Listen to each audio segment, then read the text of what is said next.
اسمي عماد. انت منين يا عماد؟ من شيء. طب انت ايه اللي مبهدلك كده في الشارع؟ اعمل ايه طيب؟ مش قاعد ليه مع اهلك؟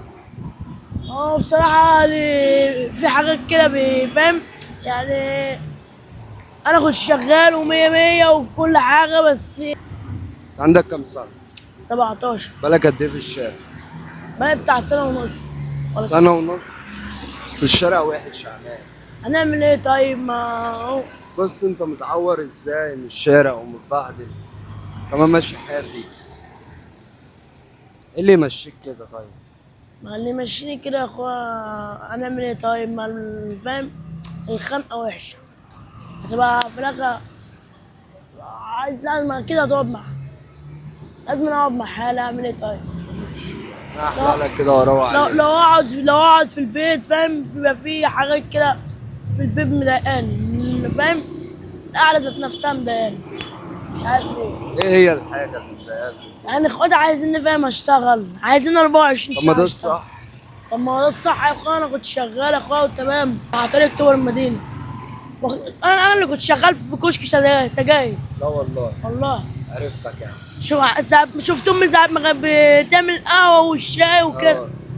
بقت ماشية امي بقت ماشية في الارض، مش عارفة بتعمل ايه. ماشية في الشارع بتعمل ايه؟ شورت، ماشيه في الشارع بتلتم. ليه بقى؟ اهو. امك؟ انا قاعد اتفرج عليها كده فاهم. لبس وفي كل حاجه، ايوه. وفي الانابيب وفي العده، وانا قاعد اتفرج عليها. سبحان الله يعني. ان شاء الله خير.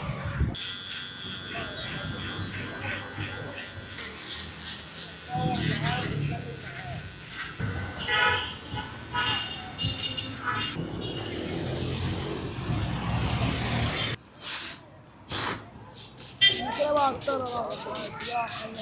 ارفع ارفع ارفع دماغك. ايوه كده. ارفع. ارفع دماغك. ارمي ارمي ده. ارميه. تقول ايه؟ قول الصلاة عليكم وربنا يرزقكم اللهم ويكرمكم. امين يا رب. قوم اقف كده. تعالى هنا. قول لي بقى انت نفسك في ايه؟ انا انا نفسي ارجع زي الاول. وايه كمان؟ ونفسي كمان فاهم. يعني المفروض يا اخوان كان زمان اتجوزت وفاهم وعشت. لسه صغير يعني. لا يا ابويا بس برضه يا اخويا والله العظيم كان زمان اتجوزت والله. ان شاء الله. اهم حاجه ترجع البيت وترجع المدرسه والله يا والكلام اخويا ده صلى كله. على النبي. على الصلاه والسلام. انا كنت شغال وربنا تمام التمام. بس لما الحاجات اتاخدت مني والورق فاهم، بقيت اضطريت ان انا فاهم اقعد.